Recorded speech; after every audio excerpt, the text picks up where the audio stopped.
Well, I'm delighted to say joining us once again, Boris Becker, who's charged Novak Djokovic, has just made his way through to the quarterfinals, and Craig O'Shaughnessy, our chief analyst here, who's going to analyse actually your match back in 1985, Boris. Can't wait. Yes, we're all looking forward to that.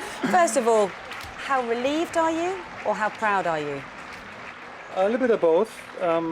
Obviously, we knew coming in that Kevin Anderson is a serious player, especially on grass.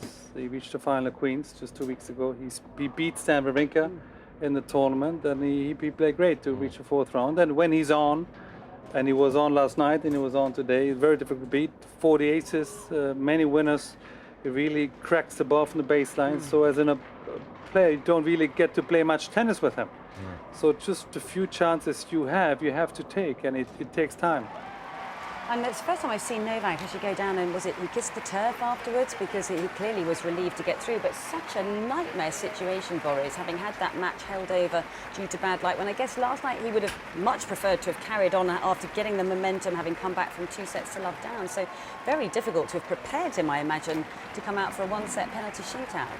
That's exactly what it is. You know, on grass, one set can be over in 10-15 minutes. So it was very difficult last night. And you said it, we wanted to continue play, maybe switch to center court and then finish under the roof like they've done Saturday night.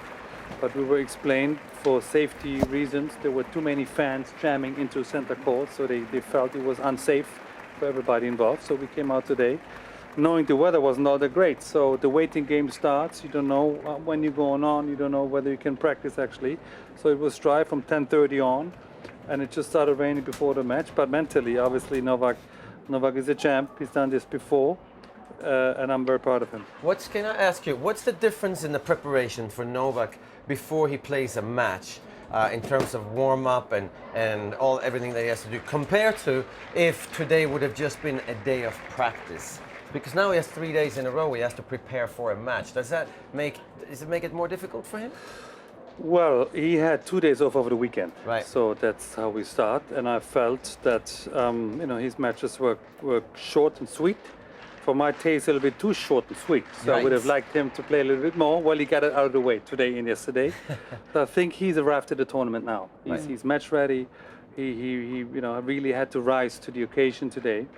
And at the end of the day, it was 40 minutes of a set today. So physically not too tough, but mentally.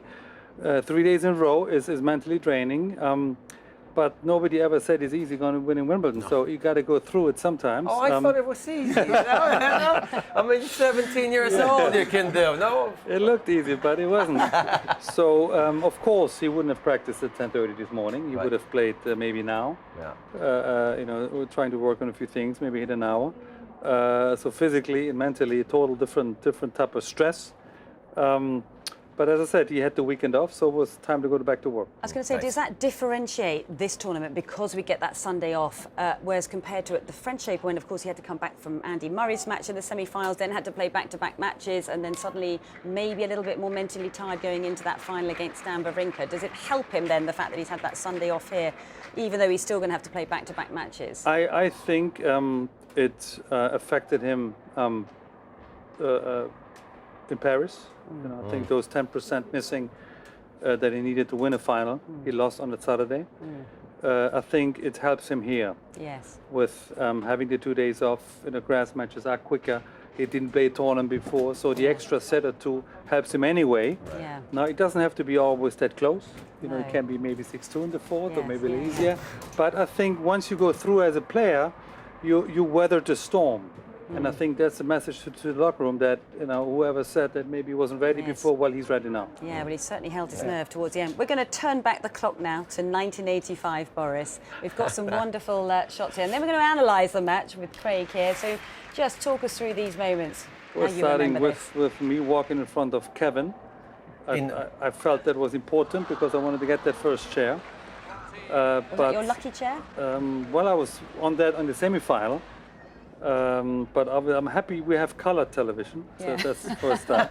We have different haircuts and shorts and everything, but that was obviously 30 years ago, almost to the hour. Life-changing moment for me, yeah. Wow, fantastic memories, absolutely wonderful. And blue tracksuit, things have changed? Yes. I don't have think I would have changed. been allowed on a Wimbledon final with a blue tracksuit. I was one of the first ones wearing a watch Oh, as that's well. right. Yeah. So a few things have changed.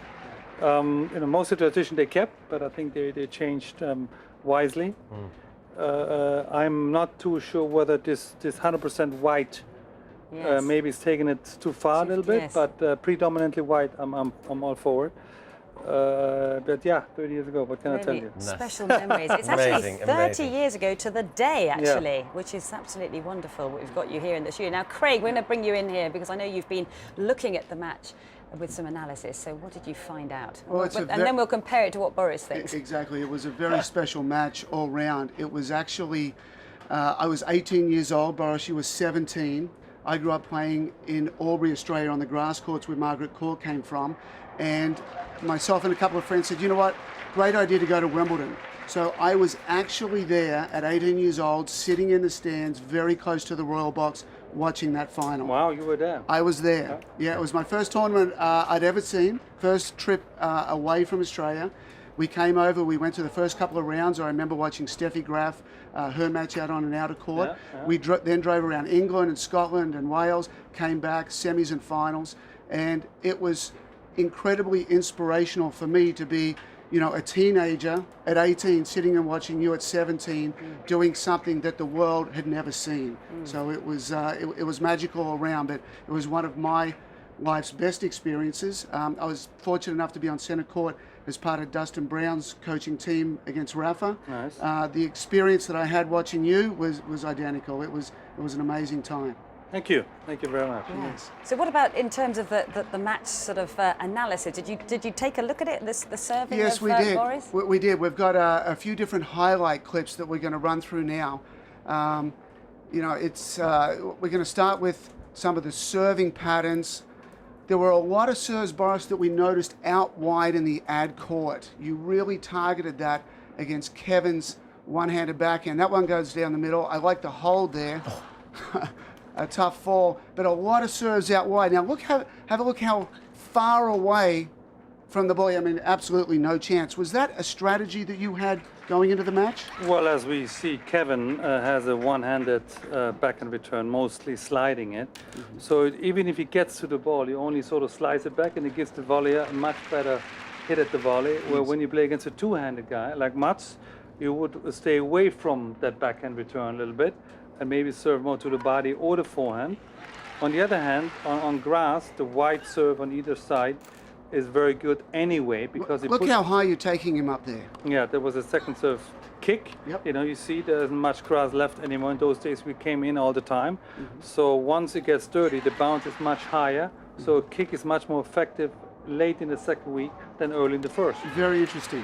Very good point. Yeah, it's interesting watching you serve there, Boris, because obviously, because every serve you were doing was a serve volley, the technique on your serve must be very different to what we're seeing with players today, because your body and your momentum is shifting forward all the time. You've already made it to the service line so quickly for that for the first volley, but it actually must help the serve, I would imagine, the fact that you were going forward to serve volley. It's a natural movement. When you walk, you put one step to the other, and the same I served. I landed on my right foot, so I was already a meter into the court, Yeah. so it gave me that meter difference if I would have landed on the left court. But I didn't serve volley all the time against returners in the semi-final with Anders Jarrit, because he hit my serves left and right in the first set, so I stayed back actually off the second serve and then later in the match. So it wasn't all serve and volley all the time. Right, It it was a depended a little bit who we mixture. played. Yeah. Okay, we're going to have a look at your returns of serve as well, which were, I guess, pretty key on top of that serve. Well, Kevin in those days was pretty much the best server in the world. I like this play here, Boris. You're in the middle. You go back down the middle, not trying to do too much, and then you get to pass on the next shot. Well, when you play servers like Curren, you don't have many return chances, so sometimes you just want to get the ball back into play, make them hit the volley, and hopefully give you a chance to give a passing shot. Again, here there was the second serve. I played it back. Just creating a lot of opportunities, not going for too much too soon. Well, because you don't really get to play much tennis. There are moments when 10 minutes you don't touch the ball. So you want to get into the rhythm, and if you go all the time for broke, you're not going to get that rhythm. So you want to play against a good serve. You always want to play the return back, if possible, in their feet on the second serve. Yes. What happened to your shirt anyway? I mean, Yeah. you said you were less on your feet than on your knees, it seemed. What Yeah. made you think about diving?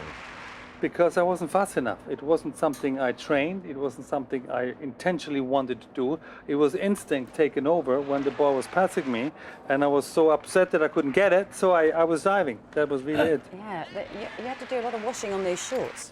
They're covered in some green And stains shirts, as well. because in those days we didn't have that many. No. And I was secondly, going to say, did you have a yeah, lucky pair of shorts? I have a lucky pair of Did you? shorts, absolutely. How many times did they get worn? I've won 2 shorts in the whole tournament. Really? Yeah. How fascinating. None of this tearing out the packets and a new No, pair of no, shorts. No, back then. I wonder, have you taken the shorts to the museum here at Wimbledon? Yeah. Okay, well, this is you diving. Yeah, here's a lot of the young athleticism of Boris that the world had never seen at this stage. The diving for balls, the running and just non-stop. We're going to see here in a second how that shirt got very dirty on that far baseline. Just moving well, tons of energy, chasing balls down. It's so fascinating to see how the point construction is so different in those days, Boris. I mean, use of the full court in every single aspect, but so much more, I guess, up at the net. Yeah, well, you've seen with some of the players, they understand that the coming in is actually a good thing on the grass. But yeah, I'm a little dirty there. I needed maybe a shower or something. You're crazy. Looks You like used you to did. do that on clay court. Sorry, Craig. Well, you right? never used to be a goalkeeper, you said to me, in Oh, your did you? youth. I never mind falling down, or No. I could roll on my shoulder. Yeah. I never hurt my hips or anything else. Yeah. Yeah, part of the So technique of refreshing. what he did. It's absolutely wonderful. Have you got some more analysis? I think that's it for the moment. I want to go back to the draw for Kevin Curren. So the first round he's beat Stefanki, then De Palma, then Mustard, and then he just went nuts. He beat Stefan Edberg in straight sets. He beat John McEnroe 2-2 and 4, and then he beat Connors 2-2 and 1. I mean, it was unheard of coming in. So, how did you prepare yourself mentally for a guy in such great form? Well, first of all, I had enough of my own hands. I wasn't thinking too much on the other side of the draw because I wasn't thinking it was going to be in the final. So I was really living one match at a time. And maybe my advantage was on the Saturday, Kevin Curren got to see Bruce Springsteen in a concert, and I had to go back and play under Zverev. So mentally, I wasn't thinking final. I was thinking, how am I going to beat Jan Zverev? So mentally, I was still much in the moment, in the zone. Where Kevin maybe was thinking a little bit already and celebrating and all that. So the mind can play tricks with you. If you get out of the zone, it's more difficult. Yeah, and how much do you think that you were able to get into the head of opponents, Boris? Because so much of what you bring to the court is not only that. A lot. Yeah, a lot in terms of your tennis, but also Yeah. in terms of your mind. Well, I think that's partly why I'm diving, because it just shows the opponent I'm going to give it everything I have. Yes. There's no point. I'm Yeah. not going to try for it. Yes. And it does play with your mind. It's not something you do intentionally at 17, but as you grow older, more experience, you understand that trying all the time really frustrates the opponent. It frustrates me Yeah. if I see a guy trying for every ball all the Yes, time. it's irritating. It's irritating. And listen, it was very scary. I can speak from experience. It was extremely scary. Yeah. Not the first time we played, but after I saw you win Wimbledon, because I remember I was back in Sweden playing tennis on a black asphalt court, actually, on a little island. And I came in because I got to watch Becker Curren. Right. Because Curren, I watched the match, he beat Connors. It was unbelievable. Nobody can beat Kevin Curren, and you come in and you beat him. So I don't know how you knew about this, but you did intimidate players a lot when you play, because you're obviously a big guy and you have a big game, but there's more to it than that, because of the way you walk, the way you pass the players in the It's the changeover. presence. Yeah, just a little, and not saying you, but it was Yeah. just a little like, okay, who's going first? Well, I'm going first, or you go first. There was no doubt in Boris's mind, and that scared a lot of players, even before we played you in the locker room, and that's such an important part. Well, everybody has their habits, I call it, or their routine. And I was a physical player, I was a physical guy. I don't mind confrontation, and it worked in my favor. Everybody's different. Some players don't want to speak. Some players want to be left alone. Some players are with their team and talk the whole time. Yeah. Everybody has to find their routine and their comfort zone. Yeah. And mine was that. And obviously, when you win 17, 18, you have to think about what works for you. Well, that worked for me, so I kept it. Yeah, I love Great. the fact that you said you tried to get out onto centre court first to get the chair that you wanted. So when you came out of the locker room, was it kind of a race to get in front of Kevin Curren to Well, get you out there? see, when I was sneaked around the corner, I was trying to make sure Yeah. that I'm ahead of Kevin, Yeah. walking first on centre court. Yeah, how fascinating. Does that still happen today? Does Novak do things like that? I don't think so, no. No, he doesn't I mean, have a special chair. No, I mean, he started on the left and he played on the right, I think. Doesn't matter. No, doesn't He's not so matter. superstitious. No. No. I guess it probably wasn't superstitious, was it? Or was it just you wanted that chair? It was my habit. I Yeah. would call it habit or routine that it worked, Yeah. and I stuck with it. Goes along with the 2 pairs of shorts. I know. Yeah. Fascinating. Okay, well, let's just quickly do a score update here because Sharapova is out on court. Actually, she's being pegged back here, Boris, by Coco Vandeweghe at 5-all, I think, in the second set, and Garbine Muguruza is 4-3 against Baczynski. Any thoughts on the ladies taking place today, Boris? Well, I thought the best match of the tournament was last week, Friday, Heather Watson and Serena. I thought that was an unbelievable match. Serena, again, tough one with Venus. But on grass, you gotta rate her as the big favorite. When she's on, it's very difficult to beat her.